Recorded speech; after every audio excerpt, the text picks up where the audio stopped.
کہ 100% انسان چاہے جتنا کم کماتے ہوں مگر وہ ٹیکس دیتے ہیں اور ان کو ٹیکس کا کوئی فائدہ نہیں پہنچتا. یہ کبھی نہیں ہوا. آپ شاید یہ کہیں، یہ سوچ رہے ہو کہ ٹیکس تو کچھ لوگ دیتے ہیں بس،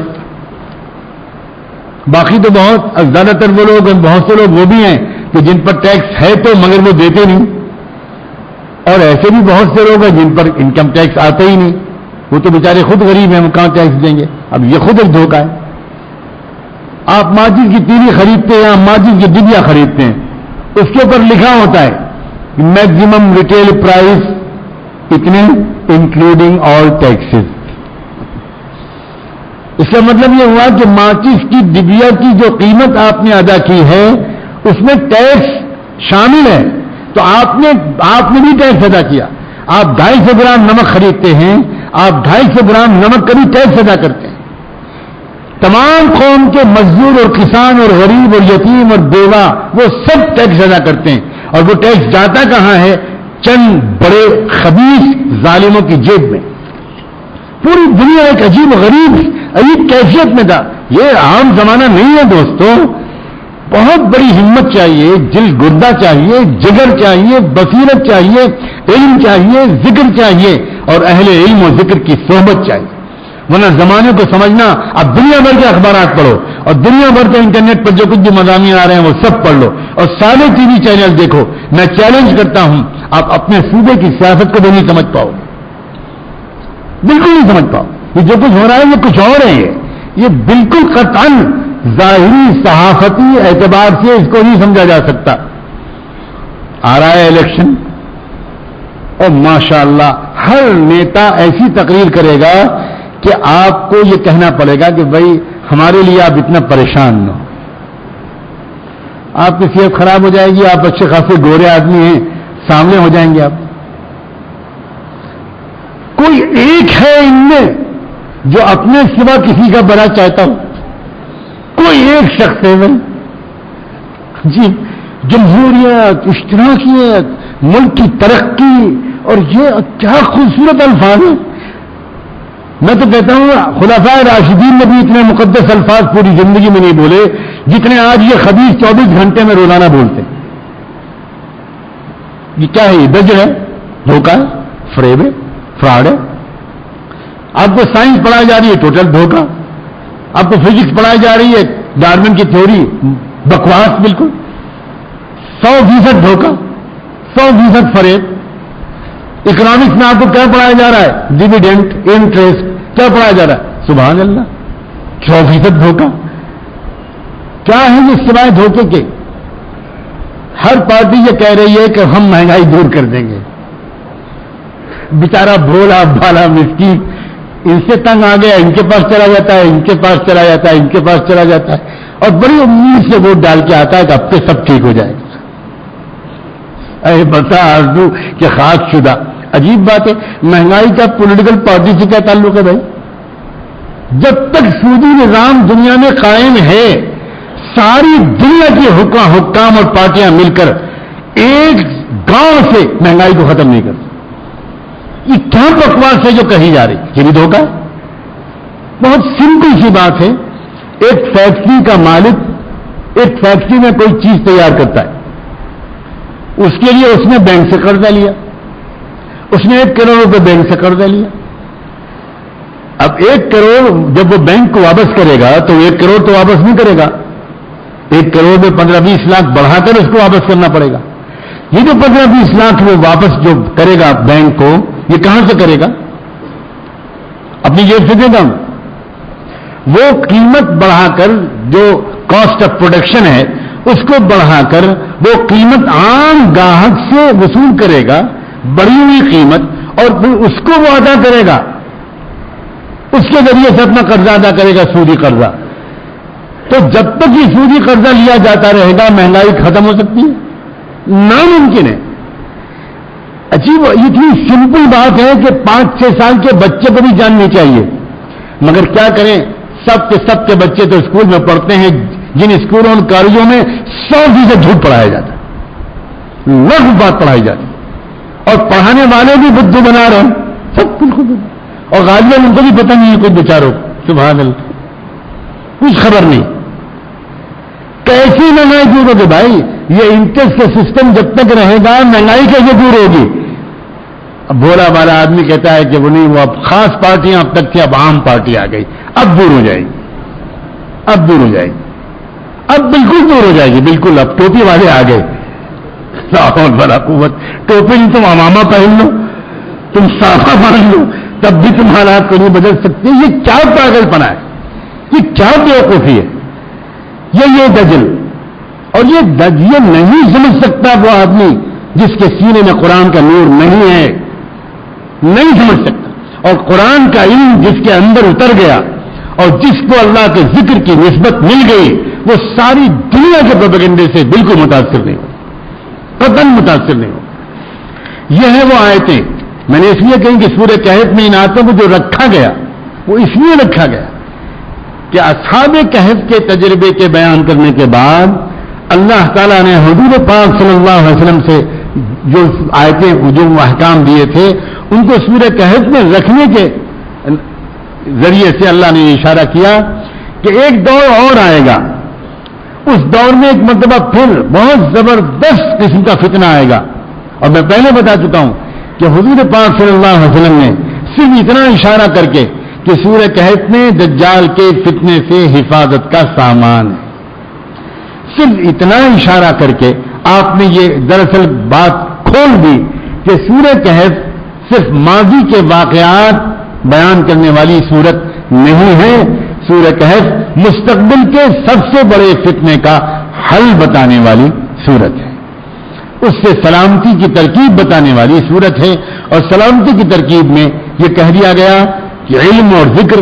دوسری بات، ایسے لوگوں کی بات کو نہیں ماننا جن کے قلب کو اللہ نے اپنی یاد سے غافل کر دیا. صرف مطالعہ کافی نہیں، صرف ریسرچ کافی نہیں، صرف معلومات کافی نہیں، صرف دینی کتابوں کا پڑھنا پڑھانا بھی کافی نہیں. صاف فرما رہے ہیں اللہ تعالیٰ، جس کے دل کو یاد الہی سے غافل کر دیا گیا ہو اس کی بات نہ ماننا. اس کا مطلب یہ ہوا کہ ہمیں چاہیے کہ ہم کس کی بات مانیں، کس کو تلاش کریں، کن لوگوں کو تلاش کریں، کن پر بھروسہ کریں، کن کی رائے لیں، کن کی تشریحات ہم سنیں. ہم ایسے لوگ تلاش کریں جن کے پاس علم الہی بھی ہوں اور جن کے پاس ذکر الہی بھی، جن کو اللہ تعالیٰ نے غفلت سے نکال دیا ہو، جن کا رواں رواں اللہ تعالیٰ کی یاد کرتا رہتا ہو. یاد اللہ کی صرف ثواب نہیں دلاتی، اللہ کی یاد قلب و دماغ کو منور کرتی ہے، روشن کرتی ہے، غلط باتوں کے قبول کرنے سے بچائے رکھتی ہے. ایک بصیرت ملتی ہے، ایک فرقان ملتا ہے، ایک روشنی ملتی ہے. اور اس روشنی سے انسان حالات کا صحیح تجزیہ کر سکتا ہے. صرف اخبار کے مطالعے کے ذریعے کوئی انسان موجودہ دور کے حالات کا صحیح تجزیہ نہیں کر سکتا. اس کے بعد آخر میں جہاں پر اس سلسلے کلام کو مکمل کیا گیا وہاں فرمایا گیا ان الذین آمنوا وعملوا الصالحات. یاد رکھیے سورہ کہف کا اصل مضمون ہے ایمان اور عمل صالح کی حفاظت، کیونکہ فتنہ دجال کے دور میں سب سے بڑا مسئلہ یہ بنے گا کہ ایمان کی حفاظت کرنا مشکل ہو جائے، ایمان کی حفاظت کرنا مشکل ہو جائے گا.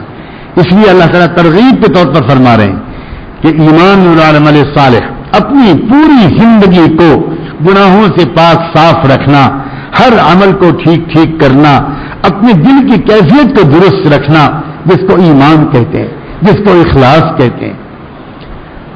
ایمان اور عمل صالح جن لوگوں نے اپنے آپ کا بچا لیا، انا لا نضيع اجر من احسن عملا، ہم ایسے نیک کام کرنے والوں کی کوششوں کو بالکل رائگاں نہیں جانے دیں، بیکار نہیں جانے دیں. عجیب و غریب آیت ہے. اللہ ایسا معلوم ہوتا ہے واللہ عالم کہ فتنہ دجال جس کی عمر خاصی لمبی ہوگی، اس دور میں ایمان کے بچانے کی جو محنت کر رہے ہوں گے لوگ، وہ بار بار ان کے دل میں خیال آئے گا کہ ان ساری کوششوں سے کوئی فائدہ بھی ہو رہا ہے. یہ وسوسے بار بار آئیں گے، ہو بھی رہا ہے کچھ، ان چیزوں سے کوئی فائدہ بھی ہوگا. ہم تو ساری محنتیں لوگ کر رہے ہیں مگر باطل تو بڑھتا ہی جا رہا ہے, ظلم تو بڑھتا ہی جا رہا ہے, تو آخر کیا فائدہ؟ یہ خیالات اللہ اکبر شاید ہی کوئی شخص ہو جس کے دل میں اس طرح کے وسوسے نہ آتے ہوں. اللہ تعالیٰ نے فرمایا انا لا نضيع اجر من احسن عملا, جس کو میری بات پر بھروسہ ہو, یہ میں سمجھانے کے لیے بات کہہ رہا ہوں, جس کو اللہ تعالیٰ فرما جس کو میری بات پر بھروسہ ہو وہ اچھی طرح جان لے کہ ہم محنت کو رائیگاں نہیں جانے دیں, ہم محنت کو برباد نہیں ہونے دیں گے, ہم ضائع نہیں ہوں گے. اس کا مطلب ہے ہر ایک کی کوشش کامیاب ہوگی, یقیناً کامیاب. کوئی محنت دین کی دور حاضر میں جو محنتیں اللہ کے بندے کر رہے ہیں ایمان اور عمل صالح کی حفاظت کی, اپنی بھی اور اپنی امت کی بھی, وہ کوششیں ہرگز رائیگاں نہیں جا رہی. سب سے پہلے تو ایک بات فرمائی اولئک لہم جنات عدن, تم اپنی محنتوں کا نشانہ ٹھیک کرو. ہر محنت کرنے والے کو, ایمان اور عمل صالح کی فکر کرنے والے کو ہم خوشخبری دیتے ہیں کہ اس کو ایسی جنتیں ملیں گی ہمیشہ ہمیشہ والی جن کے نیچے سے دریا جاری ہوں گے, ایسے باغات ملیں گے. مسئلہ کیا ہے؟ اگر دین کا کام کرنے والا اور ایمان اور عمل صالح کے بچانے کی فکر کرنے والا اگر اپنی آخرت کو مقصود بناتا ہے تو کبھی انشاءاللہ یہ وسوسہ نہیں ستا پائے گا کہ پتہ نہیں میں کامیاب ہو رہا ہوں نہیں ہوں. اس لیے آخرت ہی کو مقصود بنانا چاہیے. ناکامی کا سوال ہی نہیں پیدا ہوتا. اجتماعی طور پر دنیا میں جب حالات تبدیل ہوں گے وہ تب ہوں گے, لیکن ہم میں سے کوئی بھی جو اپنے ایمان کو بچا لینے میں ناکام ہو گیا, اگر وہ اس بڑی فتح سے پہلے دنیا سے چلا گیا تو وہ ناکام نہیں ہے, اس لیے کہ اس کو اصل مقصود جنت تو مل گئی. تو اگر تمہارے ذہن میں کہیں یہ غلط فہمی آ گئی ہو یا آ رہی ہو کہ جنت کے بجائے دنیا کے حالات کی تبدیلی مقصود ہو تو ذرا اپنی نیت کو ٹھیک کر لو, اپنی نیت کو ٹھیک کر لو. آخرت کو سامنے رکھو, کوئی ناکام نہیں ہے. دنیا میں جب فتح آئے گی تو آئے گی, وہ بھی آئے گی, ضرور آئے گی, لیکن ایک ایک فرد تم میں سے الگ الگ, وہ کوئی ناکام نہیں ہے. اور پھر اس میں اللہ تعالیٰ نے کشش پیدا کرنے کے لیے یہ بتایا کہ جنت میں ایسے زیورات اور ایسی چیزیں پہنائی جائیں گی اور ایسے زیب و زینت کے سامان ہوں گے. سبحان اللہ. پہلے اشارہ کیا گیا تھا کہ دنیاوی زینت کو اپنی نگاہوں کی توجہ کا مرکز نہ بننے دینا. لا تعد عیناک عنہم ترید زینت الحیات الدنیا. تو یہاں تم زیب و زینت کے بجائے تم کسی اور چیز کو مقصود بناؤ, اللہ کی رضا کو مقصود بناؤ. ہم تم سے وعدہ کرتے ہیں کہ جس زیب و زینت کا شوق تمہارے اندر ہم نے خود رکھا ہے وہ تمہارے سارے شوق پورے ہوں گے جنت, وہاں پورے ہوں گے تمہارے شوق. خوب تم کو بہترین قسم کے ساز و سامان دیے جائیں گے, بہترین لباس ہوں گے, بہترین زیورات ہوں گے, کیا کیا ہوگا, سندوس, استبرق, اللہ اکبر, متکئین فیہا علی الارائک, اور تم شاندار بستروں پر آرام کر رہے ہو, تکیے لگائے ہوئے ہوگے, مزے لے رہے ہوگے. نعم الثواب وحسنت مرتفقا. بہترین انعام, بہترین پھل, بہترین بدلہ ملے گا ہر اس بندے اور بندی کو جس نے اپنے ایمان اور عمل صالح کی فکر کر اور جو بچا لینے میں کامیاب ہو گیا. وحسنت مرتفقا, اور بہترین ٹھکانہ, بہترین ٹھکانہ, بہترین جائے قیام ملے گی ہر اس شخص کو جو اپنے ایمان اور عمل صالح کو بچا لینے میں کامیاب ہو جائے. امید ہے کہ آج کے اس تشریح سے مختصراً صحیح یہ بنیادی طور پر یہ بات سمجھ میں آئی ہوگی کہ اگرچہ ان آیات میں حضور پاک صلی اللہ علیہ وسلم کو خطاب کر کے کچھ ہدایات دی گئی تھیں اور پھر لیکن ان آیات کو سورہ کہف میں رکھ کر جس کا تعلق فتنہ دجال سے ہے اور جو فتنہ دجال سے حفاظت کا سامان رکھتی ہے، یہ اشارہ بھی فرما دیا گیا کہ انہی آیتوں سے وہ ہدایات اخذ کرو جو فتنہ دجال سے کے دور میں فتنہ دجال سے حفاظت کے سلسلے میں تمہاری مدد کریں گے، تمہاری محنتوں کو آسان کریں گے۔ اور وہ یہ ہے، میں ایک بات پھر دوہراؤں، وہ یہ ہے کہ تم کو دنیا بھر کی چیزوں میں اپنے آپ کو نہیں پھنسانا چاہیے۔ آج کل کی مصیبت یہ ہے کہ آدمی ہزاروں قسم کے خیالات سنتا اور پڑھتا ہے، خدا جانے کیا کیا علم غلم ہمارے کانوں کے ذریعے، ہمارے آنکھوں کے ذریعے ہمارے دماغ میں پہنچتا ہے، عجیب عجیب قسم کے تبصرے، حالات کے تجزیے، اتنا کنفیوژن ہے کہ اللہ کی پناہ۔ اصحاب کہف کو اللہ نے اسی کنفیوژن سے بچایا تھا کہ تم باہر کی دنیا سے منقطع، وضربنا علی آذانہم، کچھ مدت تک کچھ خبر نہیں تم کو کہ دنیا کے لوگ کیا کہہ رہے اور کیا کر رہے ہیں۔ وہ لوگ جو تھوڑے دن بالکل محفوظ ماحول میں رہتے ہیں، بند ماحول میں، لوگ تو تانے دیتے ہیں کہ ان مولویوں کو، بشاروں کو جو بسم اللہ کے گنبد میں پلتے ہیں، ان کے کچھ خبر ہی نہیں ہوتی۔ لوگ یہ تانے دیتے ہیں اور ہم اس کو تمغہ سمجھتے ہیں، ہم اس کو اعزاز سمجھتے ہیں کہ الحمدللہ جب تک ہمارے اندر حالات کو صحیح طور پر سمجھنے کی صلاحیت نہیں پیدا ہو گئی، تب تک مدرسے والوں نے ہم کو حالات سے بہت بے خبر رکھا۔ اللہ ان کو بہت ہی خوش رکھے، بہت جزائے خیر دے، انہوں نے ہم کو بالکل بے خبر رکھا۔ آپ حیرت کر رہے ہوں گے، اچھا بے خبری بھی اچھی چیز ہے؟ اگر ہاضمہ ٹھیک نہ ہو تو خوب علم غلم کھانا اچھی چیز ہے یا فاقہ کرنا اچھی چیز؟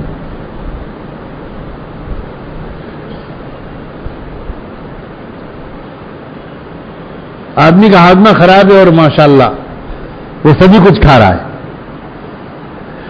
اور پڑھتا ہے کہ ہاں اس میں اتنی کیلوریز ہیں، اس میں وٹامن ہے، اس میں کیلشیم ہے، اس میں آئرن ہے، اور اس میں یہ ہے اور وہ ہے، اور وہ خوب کھاتا ہے۔ اللہ نے چاہا تو بہت جلدی خوشخبری ملے گی اس کے گھر والوں کہ چھٹی ملی ایسے پاگل آدمی سے۔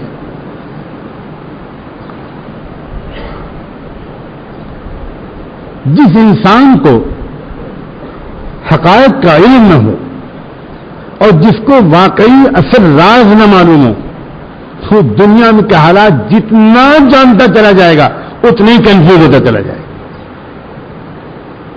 اتنی کنفیوز ہوتا چلا جائے گا۔ آج کل کے اخبارات پڑھیے، ماشاءاللہ الگ الگ پارٹیوں کے لوگ ہمارے لکھنے والوں سے اپنے حق میں مضامین لکھوا رہے ہیں۔ بہت کم لوگوں کو پتا ہوتا ہے کہ اخبارات میں جو مضامین آتے ہیں یہ پیڈ ہوتے ہیں۔ میں خاندانی طور پر صحافت سے واقف ہوں، ہماری 3 پشتیں صحافت سے واقف ہیں، خوب جانتا ہوں۔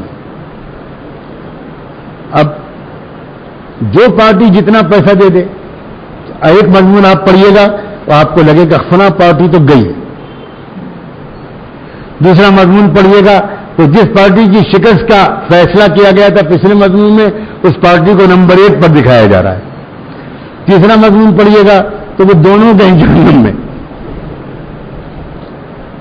اور چوتھا پڑھیے گا تو آپ کو لگے گا کہ بھئی یہ تو گڑبڑ ہو رہا ہے، کچھ تو معاملہ ہی گڑبڑ ہے، نہ یہ نہ وہ کوئی اور پھر اخبار کا اداریہ پڑھیے گا تو وہ چاروں بھی گئے۔ یہ باقاعدہ نظام ہے۔ بیچارے اہل قلم یہ دعا مانگتے ہیں کہ ہر سال الیکشن ہو۔ 2 لوگ اس کی دعا کرتے ہیں، ایک تو پریس والے، اتفاق سے میرے خاندان میں کئی لوگوں کا پریس کا بھی کاروبار ہے۔ پریس والوں کی تو جی جاتا ہے کہ ہر 6 مہینے میں الیکشن ہو۔ اب تو تھوڑی پابندی لگ گئی کہ یہ نہیں چھپ سکتا، وہ نہیں چھپ سکتا، ورنہ پہلے تو ماشاءاللہ پریس والوں کی تو عید ہوتی تھی ہر الیکشن میں. تو ایک تو پریس والے دعا مانگتے اور دوسرے یہ مضمون لکھنے والے. اور بہت دلچسپ بات یہ ہے کہ ہمارے ایک دوست صحافی میں ہمارا ان کا تعلق ہے بچپن سے. مجھے انہوں نے فون کیا کہ آپ فلاں اخبار پڑھ رہے ہیں. میں نے کہا میں فلاں بھی پڑھ رہا ہوں اور فلاں بھی پڑھ رہا ہوں. حالانکہ میں کوئی اخبار نہیں پڑھ رہا, لیکن میں نے کہا نہیں میں فلاں بھی پڑھ رہا ہوں فلاں بھی پڑھ رہا ہوں. تو وہاں سے یہ فلاں کا تذکرہ آپ نے کیوں کیا؟ میں نے کہا اس لیے کہ آپ فلاں اخبار میں فلاں پارٹی کے لیے لکھ رہے ہو اور فلاں اخبار میں فلاں پارٹی کے لیے لکھ رہے ہو. یہ کر رہے ہیں آج کل لوگ, نام بدل دیتے ہیں, لکھنے والا ایک ہوتا ہے, الگ الگ ناموں سے لکھتے ہیں, جو جتنا پیسہ دے. یہ 100% دھوکہ, 100% دجل اور فریب ہے. ہر چیز میں دھوکہ ہے. یہ ایک دور ہے جس میں ہم جی رہے ہیں. میں اس لیے ان باتوں کو بہت کرب کے ساتھ بیان کر رہا ہوں کہ کچھ تو لوگ قریب آئیں, کچھ تو لوگ سمجھیں کہ بھئی اس دور کو سمجھنے کے لیے ہمیں کیا کرنا چاہیے اور اس دور کو بدلنے کے لیے ہمیں کیا کرنا چاہیے, کیا ہونا چاہیے. کم سے کم ہم نہ سمجھیں تو ہمارے بچے تو سمجھدار بن جائیں, ہمارے بچے تو کم سے کم اس قابل بنے کہ وہ اس پوری دجالیت کو سمجھے, اس پورے دھوکے اور فریب کو سمجھے. اللہ تعالیٰ ان سب بزرگوں کو جزائے خیر عطا فرمائے جنہوں نے علم و ذکر کے مراکز قائم کیے اور انہوں نے سورہ کہف کی ان ہدایات کو گہرائی کے ساتھ سمجھ کر ایسی نسلیں تیار کی الحمدللہ, جن کو اللہ تعالیٰ نے علم قرآن اور ذکر الہی, علم الہی اور ذکر الہی سے نسبت نصیب فرمائی. وہی لوگ نظر آتے ہیں پوری دنیا میں دور حاضر کو سمجھنے والے, اور انشاءاللہ انہی کی کوششوں کے ذریعے سے دور حاضر کو بدلنے والے دور حاضر کو ملیں گے. وآخر دعوانا ان الحمدللہ رب العالمین.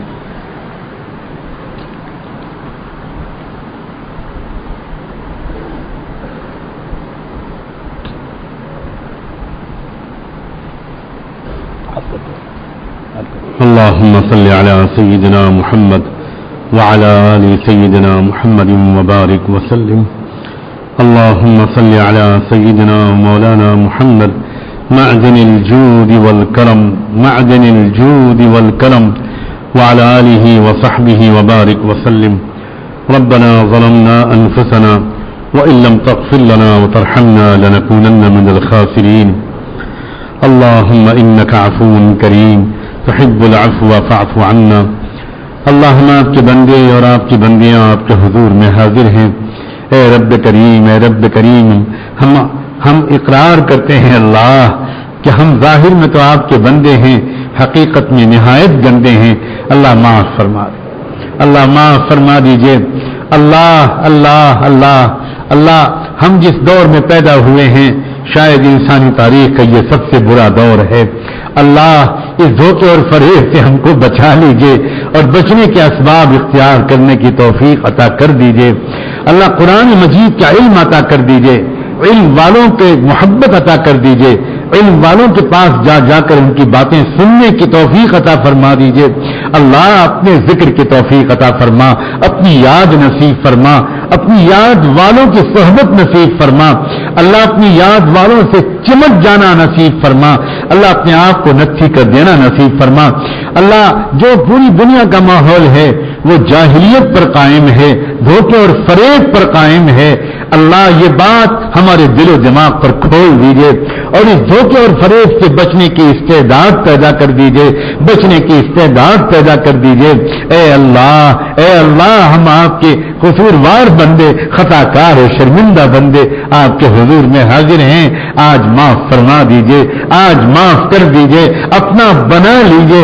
اللہ اپنا بنا لیجئے, اللہ اپنا بنا لیجئے. اے اللہ ہمارے ماں باپ نے بڑی امیدوں کے ساتھ ہم کو اللہ علم دین میں لگایا.